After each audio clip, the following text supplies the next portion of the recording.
من داخل هيلتون جرين بلازا مهرجان السينما البحر المتوسط 32 تكريم الفنانه يسرا. معانا لقاءات كتير مع الفنانين، انتظرونا. معانا الفنانه جميله لقاء. صباح الخير. صباح الخير. منوره المهرجان السنه دي. ميرسي. حضرتك كنت متالقه جدا في المهرجان اللي فات، السنه اللي فاتت. السنه دي حضرتك نازله المهرجان، عايزه اعرف حضرتك ايه رايك في المهرجان ومشاركه بايه في المهرجان؟ لا انا مش مشاركه، انا جايه اتفرج على افلام، جايه اشارك يعني بوجودي، مش مشاركه في فيلم. السنه دي انا مبسوطه، يعني شايفه مجموعه نجوم مختلفه، شايفه لجان تحكيم هايله، ومبسوطه ان هم مهتمين جدا بالمراه، ومبسوطه ان هم في زمايل ليا يعني تقريبا في سني بيحكموا في لجان تحكيم، يعني شيري عادل، حنان مطاوع، ونرمين الفقي. مبسوطه، وسلوى خطاب طبعا النجمه الكبيره. مبسوطه لمشاركه المراه الكبيره السنه دي، ومبسوطه ان المهرجان السنه دي الثيم بتاع المقاومه. بالتالي ده كان افضل حاجه، الناس كلها معجبه بيها جدا. دي حقيقه. طب حضرتك ان شاء الله باذن الله ليكي اعمال اخيره يعني في اخر الايام، ولا حضرتك؟ عندي مسلسل اسمه اولاد تسعة. ده بطولة مجموعة كبيرة من النجوم، الأستاذ خالد زكي، أستاذ نيكول سابا، خالد سليم، إخراج أحمد شفيق، وتأليف فداء الشندويلي. بالتوفيق لحضرتك إن شاء الله. ميرسي لحضرتك فعلا. ميرسي. معانا أستاذنا الكبير أمير أباظة. صباح الخير يا فندم. صباح الخير. حضرتك عايزك تكلمني عن المهرجان وتنظيم المهرجان، شايف رؤيتك إيه السنة دي؟ لا يعني انا يعني كناقد ما اقدرش اقول رايي دلوقتي، لانه انا ببساطه انا رئيس المهرجان، وبالتالي احنا عملنا شغل، والشغل بين ايدين الناس دلوقتي هم يقولوا رايهم فيه. اتمنى ان احنا نكون وفقنا، ونكون قدمنا لهم اللي يشبع احساسهم الفني ورغباتهم. المهرجان الحمد لله السنه دي في حاجات كتير قوي انا شايفها مختلفه، وارجو ان الناس تشوفها معايا. سينما المقاومه ده جزء مهم جدا في المهرجان، هو شعار المهرجان. وهو ايضا طلب ملح للجميع، بمعنى ان احنا ما زلنا نقاوم الفساد، نقاوم ارهاب، نقاوم ضغوط خارجيه، مقاومه النفس حتى. فالمقاومه جزء اساسي في حياتنا. للاسف الشديد احنا مش مركزين عليه، مش واخدين بالنا منه. احنا حاولنا من خلال المهرجان ان احنا نقول للناس انتبهوا. حضرتك برضو الفنانه اللي قالت لي ان في اهتمام خاص بالمراه. ده صحيح طبعا، ودليل اختيار الفنانه يسرا لتكون هي يعني المسمى الرئيسي للمهرجان. يعني يسرا فنانه مهمه جدا، المراه قامت بدور كبير جدا في تاريخ السينما المصريه. بدايات السينما كانت على ايد المراه، مش على ايد اي حد تاني. من بهجه حافظ لعزيزه امير لفاتن حمامه، يعني الاسماء طبعا كتير جدا الى ان نصل الى يسرا، ثم اجيال اخرى بعدها. اعتقد ان الامور الحمد لله اختيار يعني اعتقد انه موفق. يعني لجان التحكيم معظمها من الفنانات الصغيرين في السن خالص. طب ايه الفكره؟ مش كده خالص. مهرجان اسكندريه طول عمره بيعمل تواصل بين اجيال. لما تشوفي الاستاذ عزت العلايلي، هل هو صغير في السن؟ لا. الاستاذه سلوى خطاب هي صغيره في السن؟ بس في من لجان التحكيم في، بصي مش معظمها، مش عمل خليط ما بين السن، يعني كبار وصغير. بنعمل ده عشان اولا الفنان اللي بيشارك لاول مره، او حتى يشارك في تجارب قبل كده، يقدر يكتسب خبرات، والفنان الكبير يمد ايده وياخد بايده معاه. فبالتالي وجود فنان زي عزت العلايلي، وجود فنانه زي سلوى خطاب، وجود مخرجه زي هالة خليل، اعتقد انهم طبعا نرمين الفقي نجمه شابه، عندنا شيري عادل، عندنا نورهان، كل دول داخلين في نسيج مع لجان، مع فنانين عرب واجانب، فبالتالي بيكتسبوا خبرات. لما يجي مهرجان تاني يحتاجهم، هيلاقي عندهم ناس عندها خبره، ثم عندهم الموضوعيه ودي موجوده، عندهم الموهبه ودي الاساس، وناس فاهمين سينما. اعتقد انه مهرجان هدف ودراسه وتنظيم وكل حاجه. كل حاجه لسبب بسيط، ان اقول لحضرتك احنا السنه دي مثلا بنحتفل ب 400 سنه على شكسبير. كل المهرجانات العالم بتحتفل بيه، لكن انت ايه اللي يميزك بقى؟ احنا قلنا ان احنا بنكرم المراه. طيب نروح عاملين روايه من روايات المراه عن شكسبير، ترويض النمره. طيب هتجيب ترويض النمره كده فيلم وخلاص؟ لا، جبنا ترويض النمره من 5 دول، كل دوله عالجت الموضوع ازاي. ده دراسه ولا مش دراسه؟ لا طبعا دراسه كبيره جدا. فده الهدف من المهرجان، الناس تشوف وتستمتع وتقارن، واعتقد ده اتحقق. مهرجان اسكندريه يعني امير اباظة. لا، بجد خالص. بجد والله حضرتك يعني من الناس اللي فعلا بيبذلوا مجهود كبير جدا. مهرجان اسكندريه قبل امير اباظه وبعد امير اباظه هو مهرجان اسكندريه. مهرجان اسكندريه عمره دلوقتي 32 دوره في 37 سنه. ما كانش في امير اباظه، وبعد شويه مش هيبقى فيه، وهيبقى في حد تاني، وان شاء الله تستمر المسيره ويكون مهرجان اسكندريه. ان شاء الله هنتمنى لحضرتك كل التوفيق ودايما معانا في كل المهرجانات اللي جايه ان شاء الله. ميرسي يا فندم لحضرتك. شكرا ليك. معانا استاذ فتحي الحصري رئيس تحرير مجله همسه ورئيس مهرجان همسه. بنرحب بحضرتك في مهرجان اسكندريه السينمائي. صباح الخير يا فندم. صباح الخير. اهلا بك في مهرجان اسكندريه. اهلا بيكي. حضرتك يعني فضولي بيحتم علينا اسالك سؤال. حضرتك بتحضر لمهرجان همسه في القاهره، وحضرتك سايب مهرجانك وجاي تحضر مهرجان اسكندريه، طبعا منور اسكندريه كلها، بس عايزه اعرف حضرتك ايه فكرك عن مهرجان اسكندريه، وحضرتك حاسس بايه في المهرجان النهارده؟ اولا انا سايب مهرجاني وجاي مهرجان اسكندريه لان مهرجان اسكندريه ده مهرجان قومي، وفي نجوم جايين من كل الدول العربيه والاوروبيه، فمن واجبنا ان احنا نكون جنب المهرجان، نساعد في انه ينجح ويساعد في انه يرتقي، فهو اهم من مهرجاني يعني، فلازم احضره ولازم اعمل بكل جهدي ان يظهر بصوره مشرفه يعني. اما عن مهرجان همسه بقى فهو التجهيز له طبعا في انا سايب ناس، عندي فريق عمل شغال لتجهيز المهرجان، شغالين في مهرجان دلوقتي، وان شاء الله يا رب ادعوا معايا ان يبقى مهرجان كويس ان شاء الله. حضرتك مين من الفنانين حاضرين مهرجان حضرتك؟ بصي حضرتك الاول، هو مهرجان همسه مهرجان ذو طابع خاص غير كل المهرجانات، هو مهرجان في الاصل مهرجان ثقافي وادبي يجمع المثقفين من كل انحاء الوطن العربي في مهرجان واحد تحت شعار السياسه تفرقنا والثقافه تجمعنا. اما الفنانين الموجودين فهم برضو احنا بنكرم القامات اللي موجوده من الفنانين، زي سمير صبري وده طبعا قامه، زي سمير غانم، وفي كمان عندنا من نجوم الشباب حنان مطاوع، في الاستاذ، في من الفنان الكبير ايمن عزب،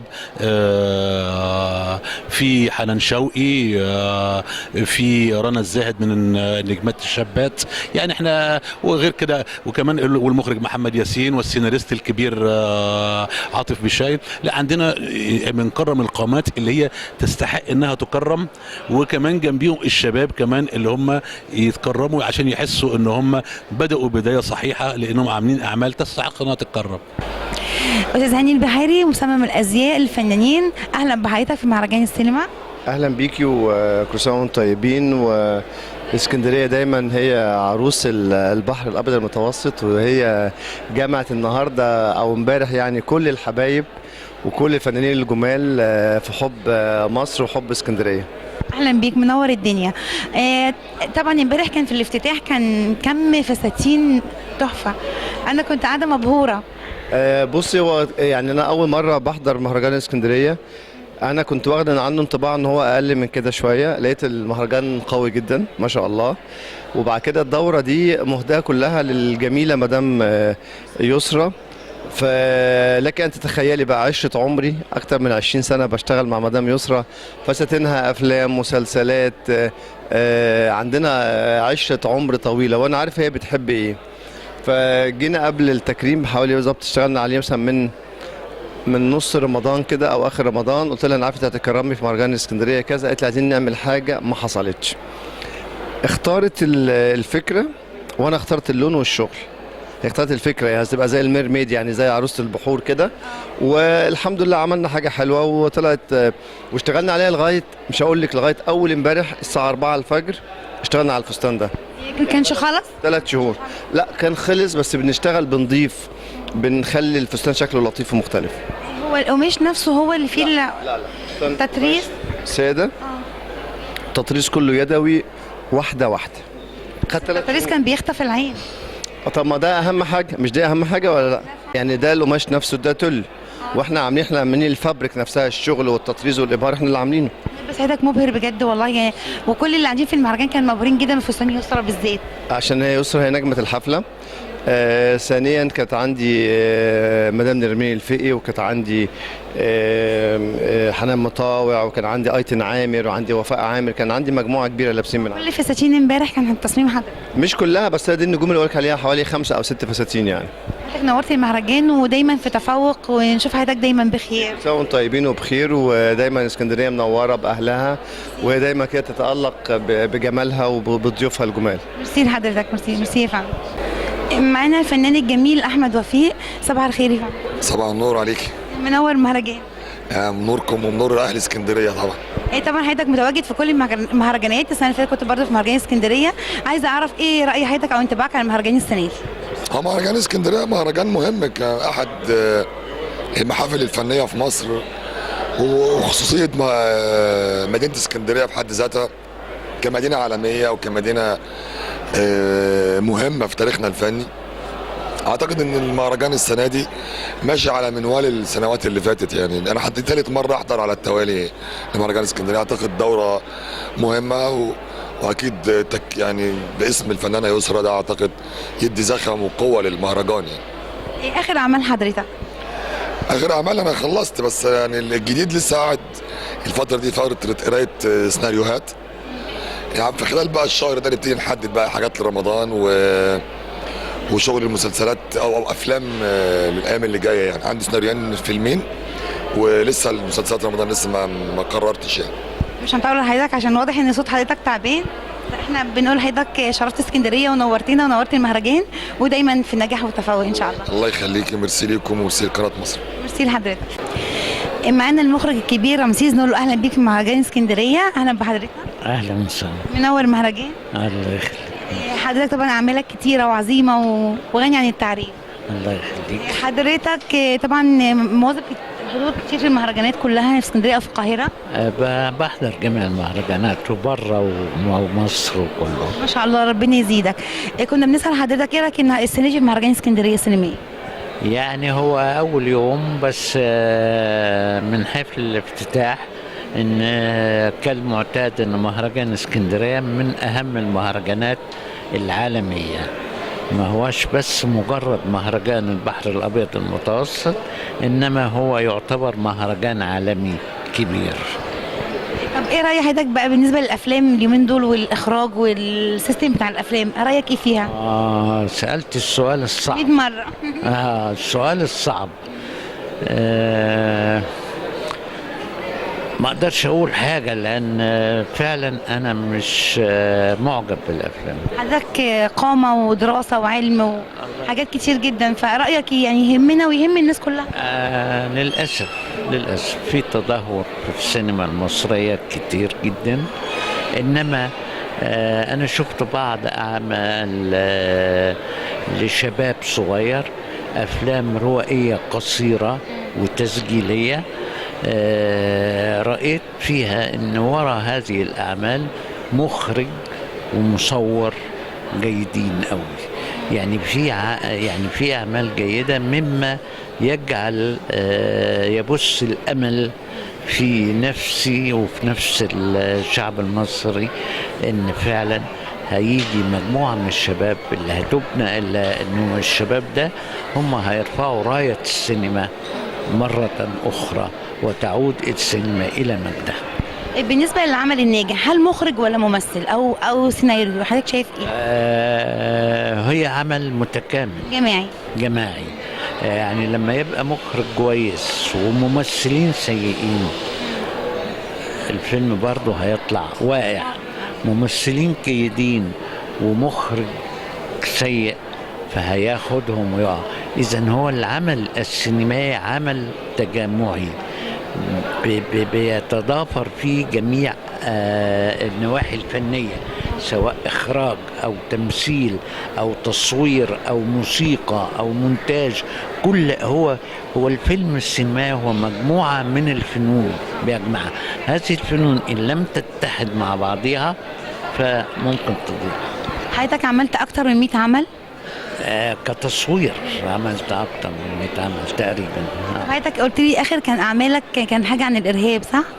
ده فيلم قصير عملته مش لمصر او للعالم العربي، عملته لاوروبا. فتخيلت ان الراجل الاوروبي ده وقته ضيق جدا، فيا اما تبعت له الرساله بسرعه يا اما مش هيقعد لك. فعملت الفيلم 8 دقايق بالظبط، 8 دقايق، والفيلم وصل الفكره في 8 دقائق. وصلت في 8 دقايق، وصلت جيدة جدا، والناس انبسطوا بره فرنسا وانجلترا وامريكا، بدليل ان اتعرض في جميع التلفزيونات. فدي حاجة، لاني رغم اني ما صورتش شوت في الفيلم، كان كله من ارشيف قنوات التلفزيون، ارشيف الاخبار، مش ارشيف قنوات تصويرهم، لا، من الاخبار. يعني جايب بعبر عن الارهاب من خلال الارهاب نفسه، من معلومات مصورة منهم يعني حتى في الوقت اللي كانوا هم حاكمين، يعني وهم بيحكموا، فازاي بتعبر عن ادي اللي حصل. معانا الفنان الجميل عزت العليلي في مهرجان اسكندريه، بنقول له اهلا بيك. اهلا بيك يا وسهلا. منور المهرجان. اشكرك، كتر خير. حضرتك دايما مستمر في حضور مهرجانات، ودايما ليك حضور جميل جدا. عايز اسالك ايه راي حضرتك السنه دي في المهرجان؟ مهرجان السنه دي طبعا بنشاطاته الكتيره جدا، الحمد لله هناك توفيق من الله سبحانه وتعالى، وكل شيء ماشي تمام جدا جدا، في تقدير واحترام لهذه الدورة، وإن شاء الله ربنا يتم بخير في نهاية المهرجان إن شاء الله. إن شاء الله. حضرتك بالنسبة للأفلام النازلة العرض، حضرتك إيه انطباعك عن الأفلام أو عن العروض وعن لجان التحكيم؟ إيه رأيك؟ مفيش شك في عروض جيدة جدا جدا جدا، في عروض نص نص، إنما لحسن الحظ مفيش عروض سيئة لدرجة إن الواحد يعني يزعل، يعني لا بالعكس، في مجهود جامد جدا، في ناس بتشتغل كويس جدا، ناس فنانين وفنيين، ويعني في ان شاء الله نتاج كويس جدا جدا للاعمال اللي انا اتفرجت عليها. شايف السينما ازاي عن ايام زمان؟ لا، زمان حاجه والنهارده حاجه تانية. زمان العالم بيتطور، مش مقارنه، العلم لا، صعب المقارنه يا حبيبتي. انا ما تقدريش تقارني السانتا كروفت زمان ولا العربيه اللي بتمشي بالمنافله ولا البتاع، لغايه النهارده العربيه الاوتوماتيكلي والبتاع والطياره والتلفزيون بس الفن زمن الجميل كان ليه رونق وليه وضع تاني. طبعا دي رؤيه عشان انت بتعيشي في زمان، انما المخترعات الجديده والادبيات الجديده والفكر الجديد كلنا بيغير، يعني لازم الواحد يتغير مع العالم، يتغير. انما دي يظل تراث عندنا موجود، ما ننكروش، طبعا تراث جميل وعظيم جدا، انما لازم نبص لبكره يعني. طب كلمه او نصيحه ممكن تقولها للسينما او الفنانين، تقول لهم ايه؟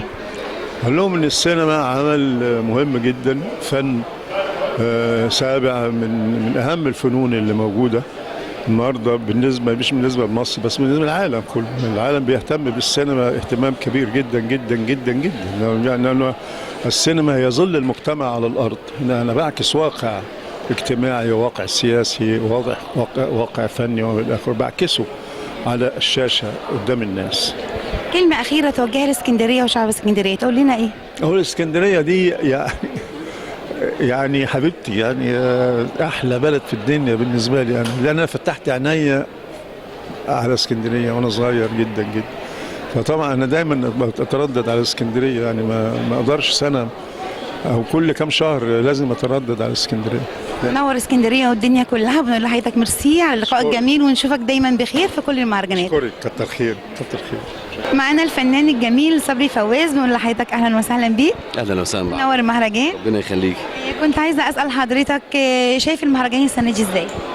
انا شايف انه في يعني زخم كتير، في زحمه، في افلام كتير، في ضيوف، في فعاليات كويسه وندوات وتكريمات، يعني في حاجه كويسه السنه دي ان شاء الله.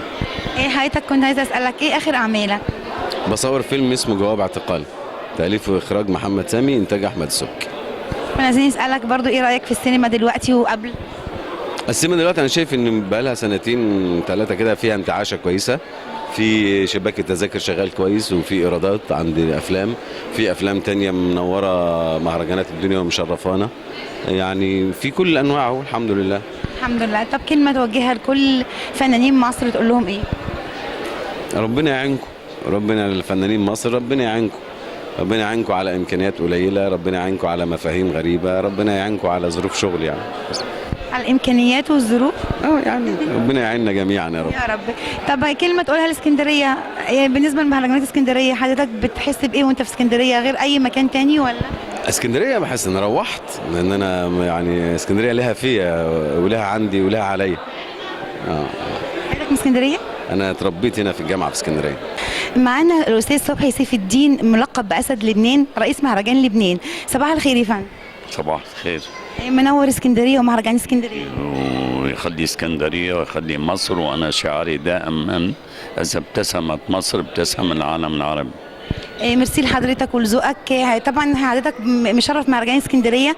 حضرتك اول مره تحضر مهرجان اسكندريه؟ لا، دي السنه الثالثه وتكرمت في من 3 سنوات انا مهرجان اسكندريه، ومن 2 مضينا توأم بين مهرجان اسكندريه والمهرجان اللبناني للسينما والتلفزيون، ونحن بنشارك بمهرجان اسكندريه واني بيشاركوا بالمهرجان اللبناني. رأي حضرتك ايه في مهرجان السنه دي؟ لكن مهرجان اسكندريه صاروا عمر، يعني هذا الدوره 32.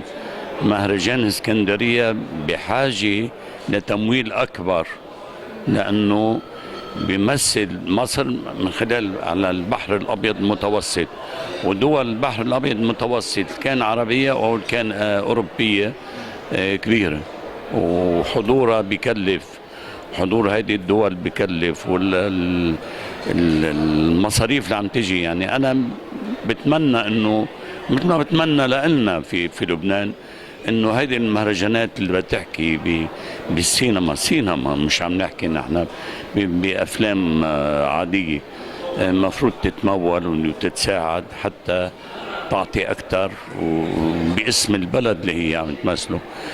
مهرجان اسكندريه بالظروف الماديه اللي عم ينالها برضه عم يعمل عمل كتير كويس، وعم يكون في حضور عربي واجنبي كتير ممتاز رغم الظروف، بس هو المهرجان ناجح اللهم لك الحمد. صح.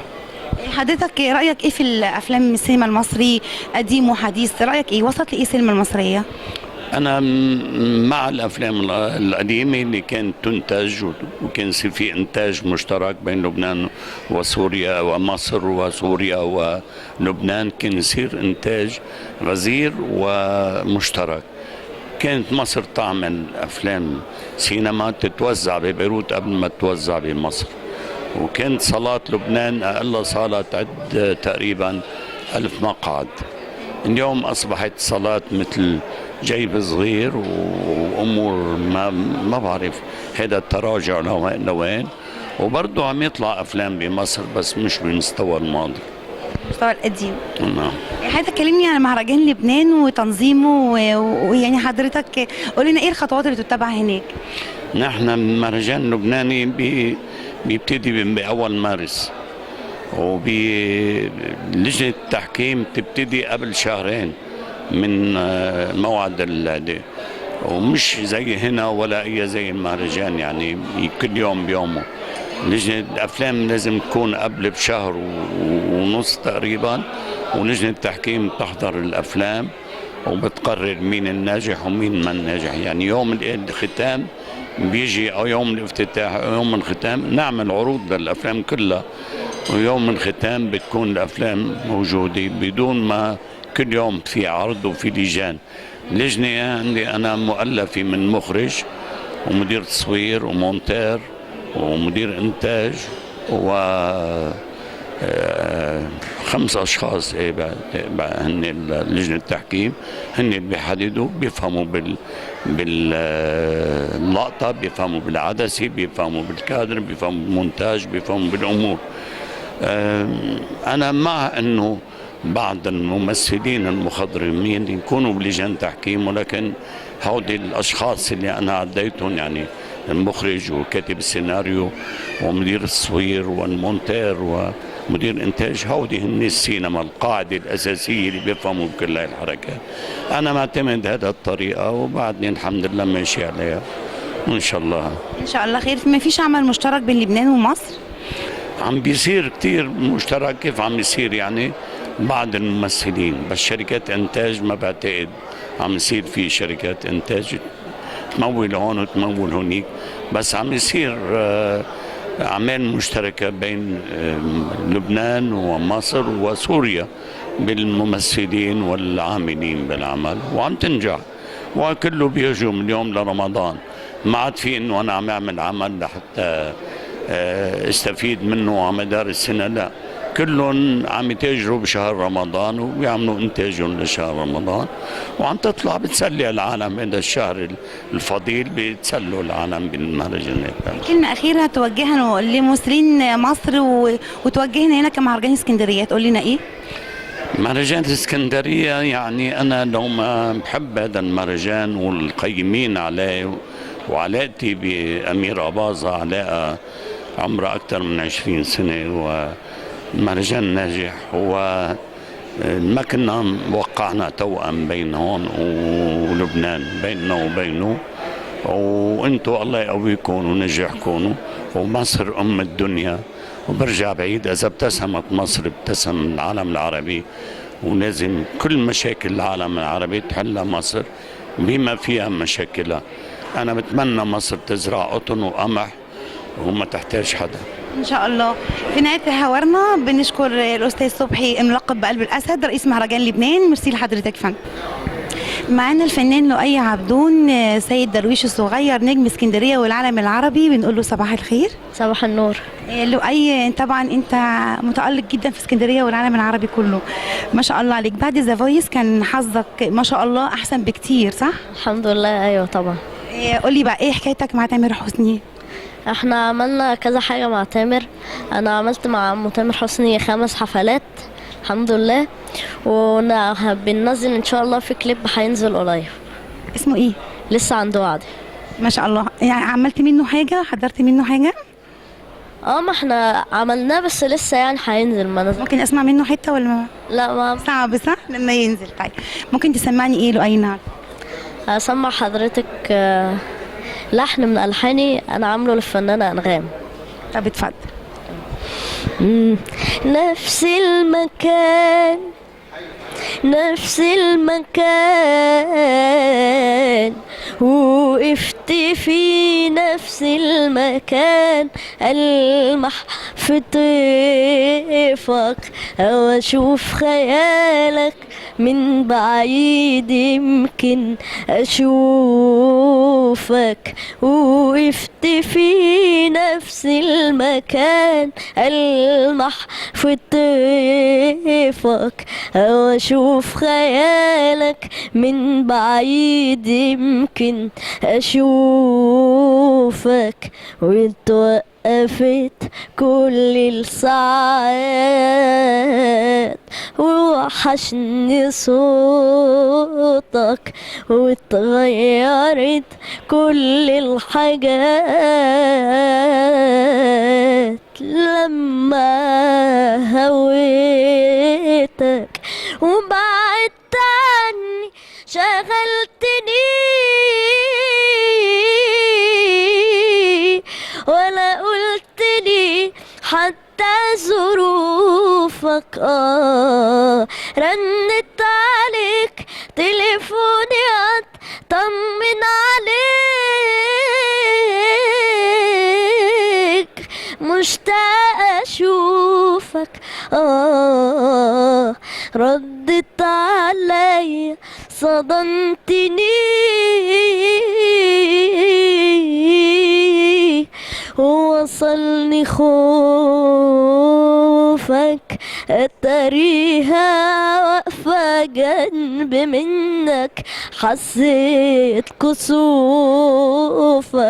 ردت عليك فاهمة خلاص، وداريت في روحك، اتريها واقفة جنب منك، حسيت كسوفك.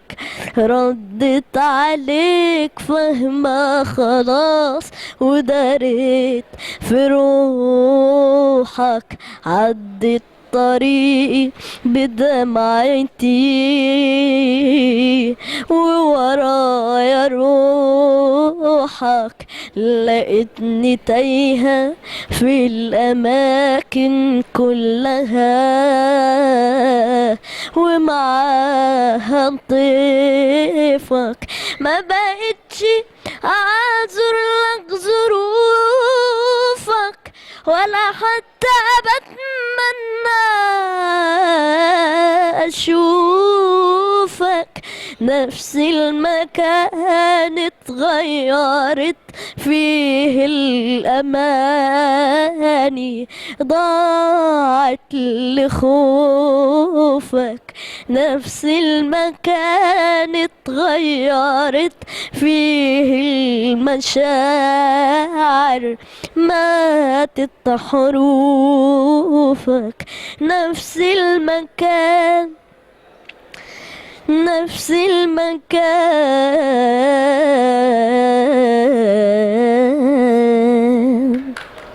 جميل يا حبيبي ما شاء الله، صوتك روعة. قولي يا لؤي، انت بتحب الاغاني القديمة ولا الجديدة؟ انا بحب الاتنين. طب انت يعني متميز في ايه اكتر؟ لا يا انا بتميز في الاتنين. انا فاهمة انت جميل في الاتنين، بس انا عايزة اعرف ايه اللي انت قلبك يعني بتحب قوي تغنيه من قلبك اكتر؟ ممكن الجديد. الجديد؟ القديم قصدي، القديم. طب ممكن القديم. بالقديم. مين بيعلمك ويدربك يا ايه؟ بابايا. بابا احمد عبدون؟ ايوه.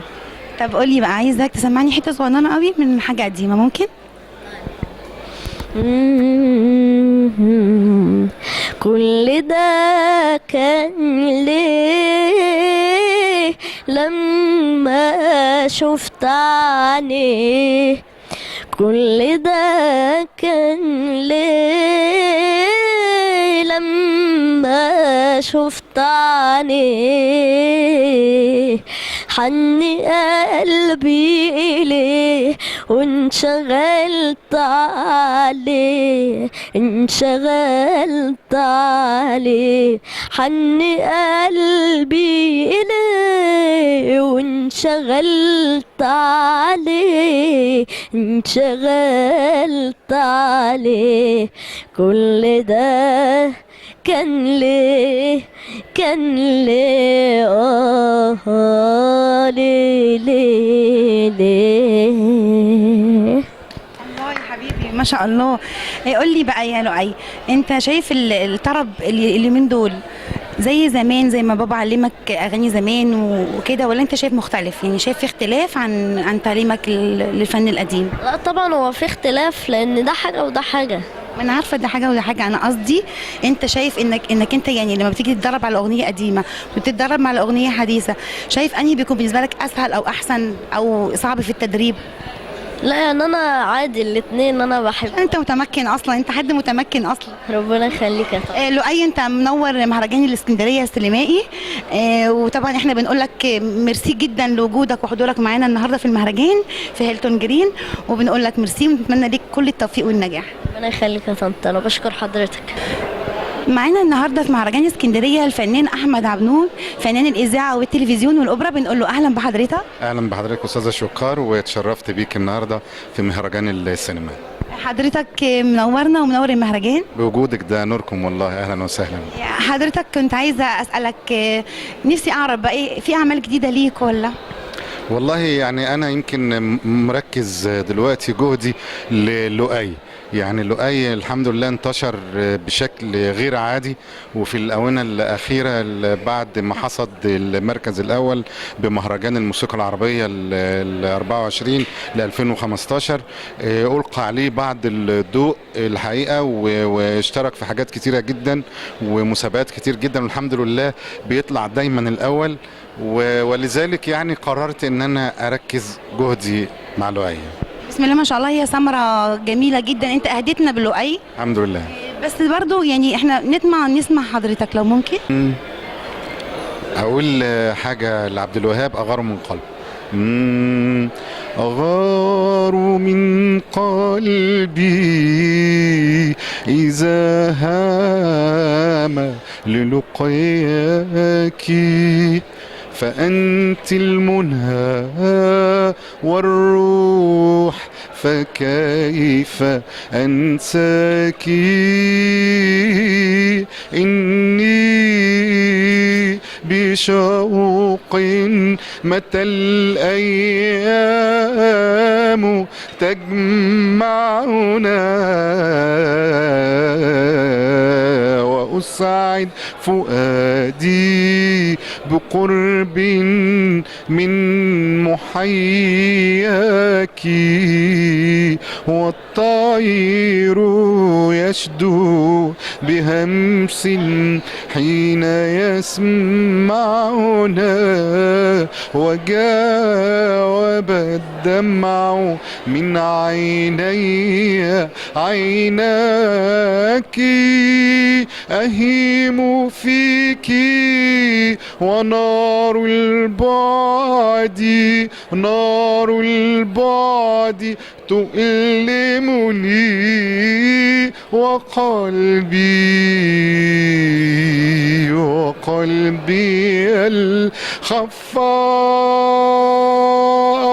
الخفاق بالأشواق ناداني. الله، روعة. هذا الشبل من زكي الأسد. الحمد لله. ما شاء الله عليكم، دايما متألقين ومنورين أي مهرجان وأي احتفالية.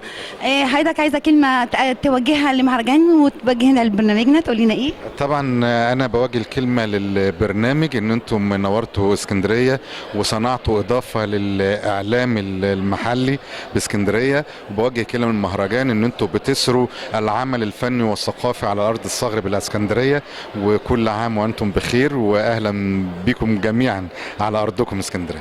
نهاية لقائنا بنشكر الفنان أحمد عبدون ومزيد من النجاح بإذن الله. شكرا يا فندم. الفنانة القديرة سميحة أيوب في مهرجان اسكندرية السينمائي، أهلا بحضرتك. اهلا بيك يا حبيبي. منورة المهرجان. ميرسي، اشكرك. حضرتك عايزة أعرف إيه رأيك السنة دي المهرجان عن السنة اللي فاتت؟ لا، المهرجان كل سنه بيتقدم، يعني كل سنه طبعا بيبقى في حاجه بتتصلح، فانا بشوف ان كل سنه المهرجان بيتقدم عن السنه اللي قبلها. حضرتك طبعا الممثلة الكبيرة بتاعتنا في المسرح، بالنسبة لك حياة. طبعا. حضرتك ممكن تكلميني عن المسرح؟ طبعا زمان معروف، طبعا كان حضرتك أعمال كتير جدا وناجحة. حضرتك إيه رأيك في المسرح دلوقتي؟ لا، المسرح دلوقتي في مسرحيات كويسه، وفي المسرحيات بتاعت التلفزيون دي سكتشات مش مسرحيات، ما نقدرش نقول عليها مسرحيات، لكن المسرح بتاع الدوله اللي بيشتغل. بالنسبه لمهرجان اسكندريه، شايفان ان السنه دي بالنسبه للجان التحكيم وفي شباب في لجان التحكيم؟ هو في تنويعه كويسه جدا جدا من في لجان التحكيم، والمراه بتلعب دور كبير جدا في لجان التحكيم، فده شيء جميل يعني. حضرتك منوره اسكندريه ومنوره المهرجان، ودايما بنبقى سعداء جدا في اللقاء مع حضرتك. ميرسي لحضرتك، وكل سنه وانت طيب. شكرا، كل سنه وانت طيب.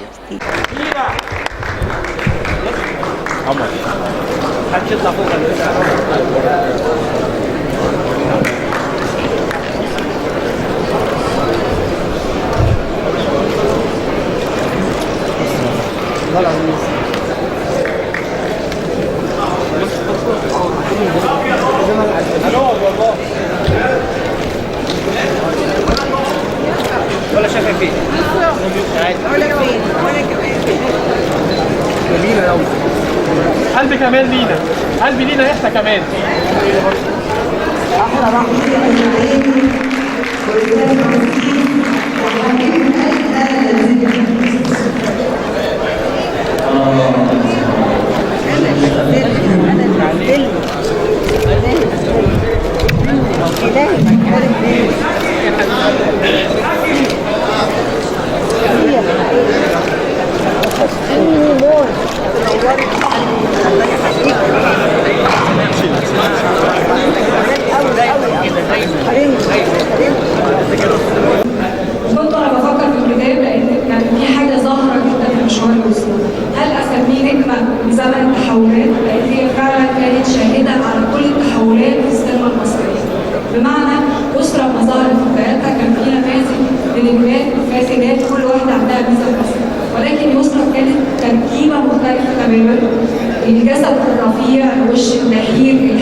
لا يضاهيها أحد، وكانت تملك من الذكاء الإنساني والفني في كل مرحلة إن هي تقدم تجارب هي علامات السينما المصرية، سواء شغلها مع النجم الكبير عادل إمام، وده اللي كشف عن وجه يسرى الكوميدي.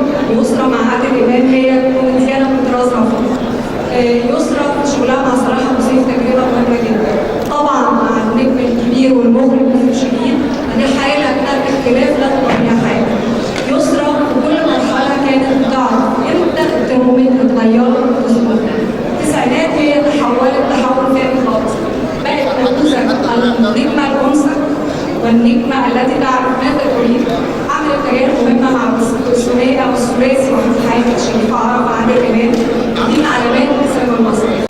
فيسرى أنا الكلام بدو فيها حقها، بس أنا عايزة أقول إن هي عندها ميزة أخرى، هي حد كده مجرد ما بيطلع فهناك هالة بتجري.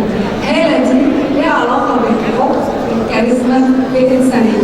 طبعا لأن حبايبها كتير، أنا عايزة مساحة كل اللي عايز يعبر عن حب المصري يعبر، كل شهادته عن تاريخها الفن المتنوع المليء باللحظات الهامة جدا سواء دراميا أو سينمائيا، وحتى في المسرح وحتى في الإذاعة هي شخص بهذا التنوع والثراء.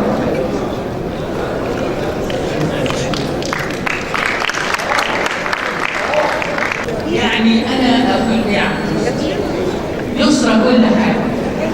يسرى هي الحب وهي الفن وهي الحياة، وهي اللي لما بتكون موجودة في أي مكان بتخلي فيه بهجة. البهجة جاية منين ما تعرفش، في كل حتة. يسرى مش هتكلم عنها كفنانة، يسرى فنانة كبيرة جدا جدا جدا. يسرى بتخرج من صوت وتغير صوت آخر. يسرى السنة دي عملت مسلسل كانت بتمسمر من صالة التلفزيون، وأنا بشوفك وأقول القردة عملت ازاي. عملت دور جميل جدا، ويعني أنا استغربت النعومة دي مع الشر ده اتطوروا ازاي. لازم من واحدة عبقرية، فدي تبقى يسرى. يسرى ربنا يخليك لينا ويسعدك ويسعد